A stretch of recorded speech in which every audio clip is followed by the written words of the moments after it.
Diamond harbour model की पोल खुल गई है। फलता की फॉल्ट लाइन पकड़ी गई है। फलता में अब रील एक्शन होगा। कल 4 मई को सिर्फ 293 सीट के नतीजे आएंगे। फलता का नतीजा 21 मई को वोटिंग के बाद 24 मई को आएगा। फलता के बारे में इलेक्शन कमीशन को जो शिकायत मिली वो सही पाई गई। फलता में जमकर बूथ जैमिंग, सोर्स जैमिंग हुई। वोटर्स को धमकाया गया, ईवीएम से छेड़छाड़ की गई। अब रिपोलिंग का ऑर्डर आ गया है। टीएमसी और बीजेपी दोनों में जंग भी तेज हो गई है। फलता में कैसे फर्जीवाड़ा किया गया, कैसे ईवीएम के साथ खेला किया गया, सब कुछ एक्सपोज हो गया है। फलता का इलेक्शन रद्द हो गया। भाईपो का डायमंड हार्बर मॉडल एक्सपोज हो गया। अब 21 मई को फिर से वोटिंग होगी, लेकिन वैसे नहीं होगी जैसी 29 अप्रैल को हुई थी, जब खुलेआम छप्पा वोटिंग हुई, बूथ जैमिंग हुई, सोर्स जैमिंग हुई, ईवीएम रिगिंग हुई, डराया गया, धमकाया गया, रेप करने की, काट डालने की धमकी दी गई। तुमको रेप करेंगे और बच्चे लोगों को काट के फेंक देंगे। इस लोगों को हिंदू है, इस लोगों को मारो, काटो, मारेंगे, पीटेंगे, चुन चुन के रेप करेंगे, बच्चे को काट के फेंक देंगे। बाद में आप लोगों को देख लेंगे। तुम बोलने जाएगा तो तुम्हारा बीवी बच्चे को मारेगा। छापा होता है, इधर वोट नहीं होता है, इधर सब छापा ही चलता था। लेकिन 21 मई को फलता में डायमंड हार्बर मॉडल नहीं चलेगा।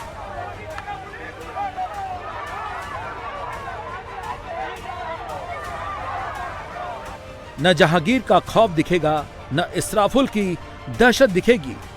बिना डर, बिना हिचक के फलता वोट करेगा। এরা বলেছিল বাংলায় নাকি ভোট কেটে এরা ক্ষমতায় আসবে। याद कीजिए, अभिषेक बनर्जी जहां जहां जाते हैं डायमंड हार्बर मॉडल के कसीदे गढ़ते हैं। Diamond Harbour 1 number, Diamond Harbour 1 number. कहते हैं उन्होंने ऐसा डायमंड हार्बर मॉडल बनाया है कि उन्हें कोई 10 जन्मों तक नहीं हरा सकता। लेकिन इस बार फलता में उनके डायमंड हार्बर मॉडल की पोल खुल गई, जिसकी बुनियाद ही फर्जीवाड़े, धमकी, खौफ, ईवीएम रिगिंग पर रखी गई थी। साउथ 24 परगना में हिंदू होकर जन्म लेना पाप है, ऐसा ही माहौल बना दिया ये लोग। 2019 में बहुत सारे मस्जिद से ये घोषणा कर दिया जो सारे हिंदू अपने इलाका छोड़ के चला जाओ। देयर वाज एक्सोडस, लोग बाहर चले आए। तो आज पश्चिम बंगाल का असली स्थिति क्या है वो सारे देश को जानना चाहिए, दुनिया को जानना चाहिए। लेकिन आज जो दिखाई दे रहा है फलता में, ये तो साफ है। आज हम लोग इतना दिन से जो बोलते आए हुए थे, आज पूरा देश देख रहे हैं पश्चिम बंगाल में कैसा स्थिति है, कैसे यहाँ का चुनाव चलता है, यहाँ का पॉलिटिकल कल्चर क्या है। चुनाव आयोग ने फलता के चुनाव को रद्द कराने का री इलेक्शन का फैसला ऐसे ही नहीं लिया। एक नहीं, फलता के 50 पोलिंग स्टेशन पर धांधली की शिकायत मिली थी। इतनी ज्यादा कंप्लेन थी कि शिकायत की जांच कर रहे ऑब्जर्वर्स को वेरीफाई करने में घंटों लग गए और जांच टीम को ज्यादातर शिकायतें सही मिली। इलेक्शन कमीशन को भेजी गई फलता की रिपोर्ट में चौंकाने वाले कई खुलासे हुए हैं। सारी शिकायतें ग्राउंड पर सही पाई गईं। फलता के 238 से लेकर 261 नंबर तक 22 पोलिंग स्टेशन में चुनाव आयोग की टीम को वोटिंग के दौरान संदिग्ध लोगों की एंट्री के सबूत मिले हैं। इन पोलिंग स्टेशंस पर कई पोलिंग ऑफिसर्स को लगातार बार-बार वोटिंग कंपार्टमेंट में घुसते हुए देखा गया, जो खुलेआम नियमों की धज्जियां उड़ा रहे थे। फर्जी वोट या तो डलवा रहे थे या टीएमसी के खिलाफ वोट देने के लिए मना कर रहे थे। सवाल यह है कि क्या यही है अभिषेक बनर्जी का डायमंड हार्बर मॉडल? ये सारी बातें इलेक्शंस ऑब्जर्वर्स ने अपनी रिपोर्ट में लिखी हैं, जिसके आधार पर फलता के चुनाव को रद्द कर दिया गया। कहानी एक नहीं है।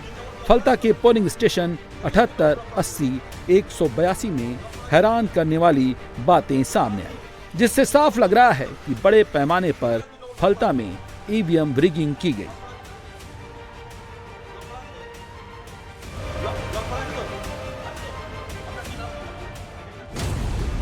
पोलिंग स्टेशन 78 में तो ऑब्जर्वर्स को कई टाइम ब्रेक के वीडियो फुटेज ही नहीं मिले। जो वीडियो मिले उसमें वोटिंग वाली जगह पर संदिग्ध लोगों की आवाजाही देखी गई। इसी तरह पोलिंग स्टेशन नंबर 80 में तो एक पोलिंग अफसर बार बार वोटिंग कंपार्टमेंट में घुसता दिखाई दिया, जो वोटर्स को इंस्ट्रक्ट करता नजर आया। हैरान करने वाली बात यह है कि पोलिंग एजेंट, प्रिसाइडिंग अफसर ये सब देख रहे थे, कोई कुछ नहीं बोल रहा था। क्या यही है अभिषेक बनर्जी का डायमंड हार्बर मॉडल? क्या इसीलिए टीएमसी काउंटिंग के दिन टेबल पर एक केंद्रीय कर्मचारी की नियुक्ति के चुनाव आयोग के फैसले का विरोध कर रही थी? पोलिंग स्टेशन नंबर 160 में अलग अलग समय पर फर्जी वोटिंग के सबूत मिले हैं। पोलिंग स्टेशन नंबर 229 पर वोटिंग शुरू होने से लेकर दोपहर 3:41 तक का कोई फुटेज ही नहीं है। क्या हो रहा था उस वक्त, कहां गई वो फुटेज? इसीलिए फलता का इलेक्शन रद्द किया गया। पोलिंग स्टेशन 144, 277, 231 में पोलिंग अफसर बार बार ईवीएम वाली जगह पर जाते नजर आए। पोलिंग स्टेशन 277 पर सुबह 7:22 से लेकर दोपहर 1:39 तक का वीडियो ही जांच अधिकारियों को नहीं मिला। पोलिंग स्टेशन 231 पर भी कई इंटरवल की फुटेज गायब मिली और जो फुटेज मिली उसमें संदिग्ध लोग नजर आते दिखे। पोलिंग स्टेशन 235 में तो वोटिंग कंपार्टमेंट में एक ही आदमी बार बार वोट डालते देखा गया। एक साथ ईवीएम पर 2-2 लोग भी नजर आए। क्या ऐसे ही जीतते हैं डायमंड हार्बर में अभिषेक बनर्जी? क्या यही है डायमंड हार्बर मॉडल? इस सवाल का जवाब टीएमसी से देता नहीं बन रहा। फलता में री इलेक्शन हो रहा है तो निर्वाचन कमीशन क्या कर रहे थे? चुनाव आयोग ये दावा किए थे कि फ्री एंड फेयर इलेक्शन होगा। अगर फ्री एंड फेयर इलेक्शन फलता में नहीं हो पाया, जिसके कारण री इलेक्शन हो रहा, तो सबसे पहले तो चुनाव आयोग को, जो वहां पे जिम्मेदारी में थे, उनके अगेंस्ट में एक्शन लेना चाहिए, क्योंकि उनका सिस्टम, उनका मशीनरी फेल किया है। तो सबसे पहले तो उनके अगेंस्ट में एक्शन लेना चाहिए, फिर री इलेक्शन का सोचना चाहिए। तो आप लोग कहाँ थे? आप लोग तो खुद ही दावे कर रहे हैं। हम लोग तो देखे किस तरीके से तृणमूल कांग्रेस के हर स्तर के कर्मी के अगेंस्ट में केस देना, उनको अरेस्ट करने की कोशिश करना, चुनाव को प्रभावित करके चुनाव में बीजेपी का फायदा कर देने की कोशिश करना, सब कुछ हम लोग झेले इस चुनाव में। ऐसा लग रहा था कि हम लोग ऑपोजिशन में है, ऐसा हम लोग सब कैंडिडेट, ये बात का अनुभूति सबको हुआ है। उसके बावजूद भी अगर ये होता है तो इससे शर्म का बात नहीं होता इलेक्शन कमीशन के लिए। ये मत सोचिए कि इलेक्शन कमीशन चुप बैठेगा। इलेक्शन कमीशन को गलती मिली है, इसीलिए चुनाव कैंसिल हुआ है और री इलेक्शन का ऑर्डर हुआ है। और ये भी सच है कि जो अधिकारी इस फर्जीवाड़े वाले मॉडल में शामिल होंगे, सब पर एक्शन होगा, कोई बचेगा नहीं। सवाल तो डायमंड हार्बर मॉडल का है, जिसको अभिषेक बनर्जी टीएमसी की लहर से जोड़ने का दम भरते हैं। अगर ऐसा ही है तो इन सब की जरूरत क्यों पड़ी? चुनाव आयोग जांच कर रहा है। फलता से बड़े पैमाने पर वोट में फर्जीवाड़े का आरोप लोगों ने अभिषेक बनर्जी के खासम खास फलता के कैंडिडेट जहांगीर खान और उसके गुर्गे इस्राफिल चौकदार पर लगाया है। इन पर तो यहां तक आरोप है कि इन लोगों ने फलता में हिंदू वोटर्स के मोहल्ले में खुलेआम दहशत फैलाई, मारने, काटने, रेप करने तक की धमकी दी। बीजेपी ने 29 अप्रैल को वोटिंग के दिन फलता में ईवीएम पर टेप कांड का खुलासा किया था। बीजेपी के उम्मीदवार देवांशु पांडा ने सनसनीखेज दावा किया था कि बूथ नंबर 177 पर ईवीएम में बीजेपी के चुनाव चिन्ह वाले बटन पर टेप लगा दिया गया ताकि वोटर कमल का बटन न दबा सके। ये सारे आरोप जांच में सही पाए गए। रिपोर्ट में यह भी आरोप लगा है कि कई पोलिंग स्टेशंस पर कई संदिग्ध लोग बैलेट यूनिट के बटनों पर इत्र, परफ्यूम और स्याही लगा रहे थे ताकि वोटिंग के बाद ये पता चल सके कि किसने किस उम्मीदवार को वोट दिया। ऐसे पहचान कर उन लोगों की लिस्ट तैयार की गई जिन्हें चुनाव के बाद सबक सिखाने की धमकी दी गई। क्या यही है फलता का diamond harbour model? Abhishek Banerjee चिल्ला चिल्ला कर कहते हैं कि 2024 के चुनाव में फलता से उन्हें टोटल 2,06,133 वोट में से 1,83,635 वोट मिले थे। बीजेपी सिर्फ 15,263 वोट पाई थी। क्या ऐसे ही फलता में वोट लिया गया था? क्या सीसीटीवी फुटेज चेक हुए थे? कहा तो ये जा रहा है कि चुनाव आयोग ने उस वक्त कोई सीसीटीवी फुटेज तक नहीं देखी और ना ही दोबारा मतदान कराने की जहमत उठाई थी। अगर ऐसा हुआ होता तो डायमंड हार्बर मॉडल का गुब्बारा 2024 में ही फूट जाता। कल भी फलता में हिंदू भाई बहनों को हिंदू गांव से निकलने नहीं दिया। आज भी बड़ा बड़ा बात किया है अभिषेक ने। तो ये जहांगीर जैसा आदमी को चुनाव लड़ना नहीं चाहिए, इसी को देखना चाहिए। और अभिषेक अब तक क्यों बाहर है? वो क्यों गिरफ्तार नहीं किया गया इतना बड़ा बड़ा बात बोलने का बाद?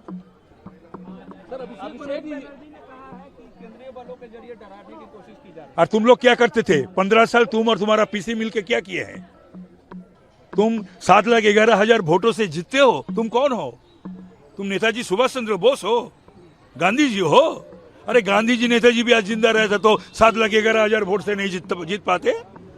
7,11,000 वोट किसी को वोट डालने नहीं दिया। डायमंड हार्बर में डायमंड हार्बर मॉडल, फलता मॉडल, जहांगीर गुंडागर्दी करके फलता में उसको एमएलए करके भेजोगे विधानसभा में और वोट डालने नहीं देते हो, जाने नहीं देते हो, धमकी देते हो, खून करवाते हो और बोलते हो बच्चा लोग को काट के फेंक देंगे। इसीलिए फलता में री इलेक्शन का ऑर्डर आया तो सबसे ज्यादा परेशान भाईपो ही हुए, क्योंकि अभिषेक बनर्जी हर मंचों पर अपने डायमंड हार्बर मॉडल का जिक्र कर दावा करते रहे हैं कि उनको डायमंड हार्बर इलाके से कोई हरा नहीं सकता। इधर फलता री इलेक्शन का ऑर्डर आया, उधर बीजेपी ने अभिषेक बनर्जी और डायमंड हार्बर मॉडल की जमकर खिंचाई करनी शुरू कर दी। खासतौर से अमित मालवीय के एक्स पर किए गए इस पोस्ट से अभिषेक बनर्जी सबसे ज्यादा भड़के। अमित मालवीय ने लिखा था, फलता में री इलेक्शन हो रहा है, डायमंड हार्बर मॉडल ध्वस्त हो चुका है। बीजेपी के नेता डायमंड हार्बर मॉडल की कहानी सुना रहे हैं और टीएमसी की धज्जियां उड़ा रहे हैं, तो अभिषेक बनर्जी का गुस्सा भी 7वें आसमान पर पहुंच गया। बात इतनी ज्यादा चिढ़ी कि अभिषेक बनर्जी धमकी पर उतर आए, सीधे चैलेंज करते हुए एक्स पोस्ट पर जवाब दिया कि उनके डायमंड हार्बर मॉडल को कोई नुकसान नहीं पहुंचा पाएगा, खासकर बांग्ला विरोधी गुजराती गिरोह ऐसा करने के लिए उन्हें 10 जन भी कम पड़ जाएंगे। सवाल ये है कि डायमंड हार्बर मॉडल यही है जिसमें खुलेआम छप्पा वोटिंग कराई जाती है, खुलेआम लोगों को बूथ पर जाने से रोका जाता है, धमकाया जाता है, जिसे फलता में जहांगीर खान जैसे लोग और मगराहाट में शमीम मोहम्मद मोल्ला जैसे लोग अंजाम देते हैं और टीएमसी का वोट बढ़ाते हैं। पश्चिम बंगाल में दूसरे चरण के मतदान के दौरान इलेक्शन कमीशन को तमाम शिकायतें मिली। इसमें सबसे ज्यादा शिकायतें डायमंड हार्बर और फाल्टा की थी। पैटर्न सब में लगभग एक ही तरीके का था। दूसरे चरण का मतदान होने के बाद रिपोलिंग डायमंड हार्बर के और साथ ही साथ मागराहाटा इलाके के बूथों में करा दी गई, लेकिन फाल्टा में जो शिकायतें आईं उनकी लिस्ट बहुत ज़्यादा लंबी थी। 77 बूथों में सबसे पहले शिकायत आई और उन 77 बूथों में से लगभग 33 बूथ डायमंड हार्बर और फाल्टा के थे। फिलहाल अब जब पूरी जानकारी जुटाई गई, यानी लगभग 18 घंटे से ज़्यादा इलेक्शन कमीशन के लोगों ने फाल्टा के तमाम बूथों का स्क्रूटनी किया, ऑब्जर्व किया, तो पता लगा कि कई जगहों पर तो सीसीटीवी से छेड़छाड़ की गई है, कई जगह ईवीएम मशीन से छेड़छाड़ करने की कोशिश की गई है, कई जगह एक ही लोग बार बार उस बूथ पे आते जाते दिखे हैं, कई जगह 11 बजे से लेकर शाम के 4 बजे तक के वीडियो रिकॉर्डिंग ही नहीं उपलब्ध है। यानी लगभग 18 घंटे की इस स्क्रूटनी में तमाम बूथों पर फाल्टा के शिकायतें मिली, जिसके बाद फाल्टा में निर्वाचन आयोग ने फैसला लिया कि मतदान 21 मई को होगा। लेकिन उससे ठीक पहले गुस्सा आम लोगों का फूट पड़ा और हिंदू समुदाय के तमाम जो लोग थे गांव से, वो बाहर आए फोर्स को देखकर और उन्होंने कहा कि उन्हें वोट डालने ही नहीं दिया गया, जिसके बाद तमाम आरोप वहां के स्थानीय लोगों और टीएमसी के नेताओं पर लगे।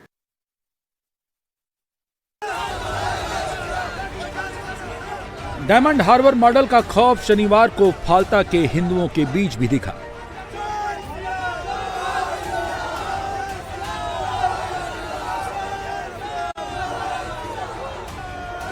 फाल्ता के हिंदू समुदाय के लोग सड़कों पर निकल आए।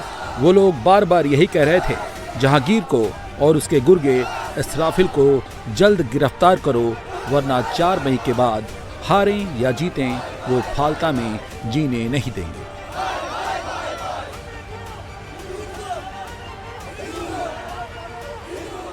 हम रिपोल चाहते हैं, रिपोल फाल्ता में पूरा रिपोल चाहिए। अच्छा, रिपोल चाहिए। हाँ, यहाँ क्या वोट डालने नहीं दिया गया? हमको डरा के आपने वोट दिया है? लेकिन डरा के धमका के। किसने डराया धमकाया? टीएमसी के गुंडों ने। किस वक्त आए थे ये? वो जब वोट हो रहा था उस वक्त आए थे। पोल के पास आए थे? नहीं, पोल के पास नहीं, वो गांव के अंदर डरा के धमका क्या बोला आप लोग? हमको बोला उसका टीएमसी को ही वोट देना होगा, नहीं तो तुम यहाँ नहीं रह पाओगे। ऐसा टीएमसी का जो लीडर है वो जो जहांगीर आया था या कोई और था? नहीं, वो इसराफिल चौकीदार, जहांगीर तो नहीं आएगा। वो इसराफिल कौन है? जहांगीर के साथ? हाँ, उसका डाना है, लेफ्ट हैंड है उनका। तुम बोलने जाएगा तो तुम्हारा बीवी बच्चे को मारेगा और क्या करेगा, और डर के हमारे सब भाग जा रहा है। अभी वो लोग घुस के मार रहे हैं। अभी तो रिजल्ट आउट नहीं हुआ, रिजल्ट आउट होने का बाद ये लोग क्या करेगा। अभी से ये लोग ये कर रहे हैं, रिजल्ट आउट होने का बाद ये लोग क्या करेगा। और ये पुलिस तो पूरा भीग गया और बोल रहा है अरेस्ट करेगा, आज बोल रहा है अरेस्ट करेगा, 2 घंटा मांग रहा है, 5 घंटा मांग रहा है, अरेस्ट भी नहीं कर रहा है। पहले भी ऐसा होता रहा है? हाँ, इधर तो छप्पा होता है, इधर वोट नहीं होता है, इधर सब छप्पा ही चलता था। इस बार तो छप्पा नहीं पड़ा है। देखिए सब एक ही बैनर है, जो आदमी दूसरा झंडा लगाएगा तो उसको मारेगा, यही चल रहा है। वो तो अच्छा हुआ चुनाव आयोग के पास फाल्ता की पूरी रिपोर्ट भेजी गई और चुनाव रद्द कराने का और री इलेक्शन का फैसला लिया गया। इस फैसले से फाल्ता में लोग खुश तो हैं, लेकिन एक अनजाना सा डर उन्हें सताए हुए है। चुनाव आयोग के इस फैसले से सबसे ज्यादा मिर्ची टीएमसी को लगी है। डायमंड हार्बर मॉडल का जवाब देते नहीं बन रहा। हम लोग यही कह रहे हैं, आप रिपोल करिए, फिर रिपोल करिए। हर रिपोल में ही तृणमूल कांग्रेस की वोट और भी बढ़ेंगे, जीतेंगे। एक आपको मुद्दा ऐड कर देते हैं, हम लोग जो कह रहे थे 2 चरण के निर्वाचन थे, तो हम लोग तब भी चुनाव के भाषण में बोल रहे थे कि इसके बाद देखिएगा गैस के दाम बढ़ेंगे। तो इन लोग को तो अंदाज़ा नहीं था कि रिपोल होगा, तो लेकिन रिपोल करना पड़ा। लेकिन हमारी वो पुरानी बातें हम लोग उसको दोहराएंगे इस वजह से क्योंकि सचमुच 29 के बाद गैस के दाम बढ़े। यही सच्चाई है, ये जनता सुनेगी, जानेगी, तो फिर उसके बाद तृणमूल कांग्रेस के पक्ष में ही वोट गिरेगा।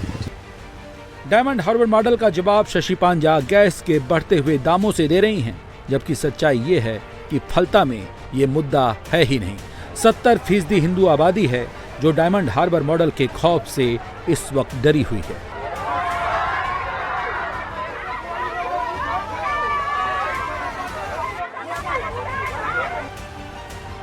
जिसके सबूत अब सामने आ चुके हैं। 21 मई को दोबारा चुनाव होने जा रहा है।